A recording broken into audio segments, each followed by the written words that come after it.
عنوان ہے بڑا کون۔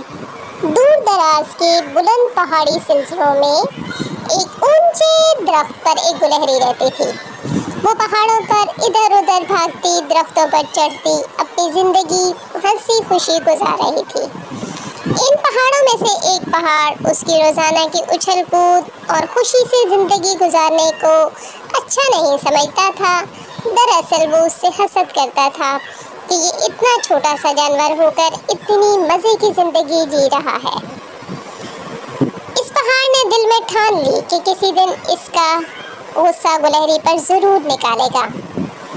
ایک دن گلہری صبح سویرے جب درخت سے نیچے اتری، اچھلتی کودتی دوسرے درخت کی جانب بڑھی۔ راستے میں یہ پہاڑ تھا۔ گلہری مزے سے چھلانگیں لگاتی اس پر جا چڑھی تو پہاڑ نے اس سے کہا، اے گلہری، اگر ذرا سی تجھ میں شرم ہے تو پانی میں ڈوب مر، کہ تو چھوٹا سا جانور ہے اور اتنا غرور کرتا ہے، اپنے آپ کو عقل مند سمجھدار سمجھ رہا ہے۔ بس یہ اللہ ہی کی شان ہے کہ اس نے تجھ جیسی ناچیز کو جان دے کر شان دے دی۔ تو بلند مرتبہ اور بڑی عقل اور شعور والا بن بیٹھا ہے۔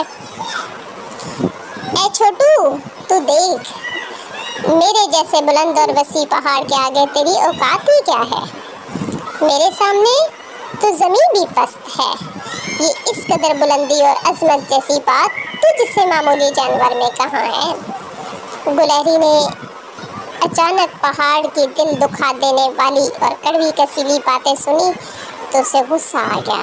اس نے کہا، اگر تو بلند ہے تو کیا ہے، مجھ سے لیکن منہ سنبھال کر بات کر۔ تو جس طرح کی باتیں کر رہا ہے ان کی کوئی حیثیت نہیں ہے۔ اگر میں تیری طرح بڑی نہیں ہوں تو کیا ہوا، تو بھی تو میری طرح چھوٹا نہیں ہے۔ ہمیں اللہ کی رضا پر راضی رہنا چاہیے۔ ہر وہ چیز جو اللہ نے پیدا کی، چاہے وہ چھوٹی ہے یا بڑی ہے، یہ اس کی حکمت ہے۔ وہی جانے کہ کسی کو بڑا اور چھوٹا کیوں بنایا۔ ہم کون ہوتے ہیں اس کے کاموں میں دخل دینے والے۔ گلہری پھر سے پہاڑ سے گویا ہوئی، جس نے تجھے اتنا بڑا بنایا تو اسی نے مجھے درخت پر چڑھنا سکھایا۔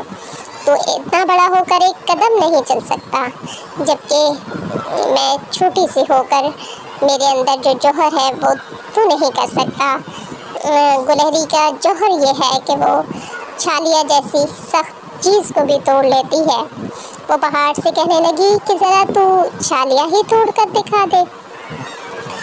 پھر کہنے لگی، اے میرے نادان بڑے بھائی، نادان نہ بن، سمجھدار بن۔ دنیا میں کوئی چیز نکمی، بیکار اور فضول نہیں، اور قدرت کے کارخانے میں کوئی بھی چھوٹا بڑا نہیں۔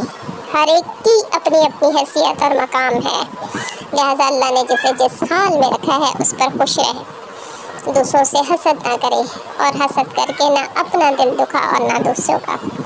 یہ علامہ اقبال کی نظم بانگ درا کا خلاصہ ہے۔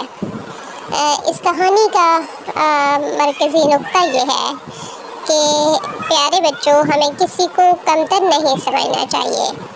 اللہ کے نزدیک کوئی بڑا کوئی چھوٹا نہیں، بلکہ سب کے سب برابر ہیں۔ یہ دنیا فانی ہے، یہاں سے سب نے چلے جانا ہے، لہٰذا آپس میں نفرت اور پیدا نہ کریں، بلکہ محبت سے معاشرے کو پرامن رکھیں۔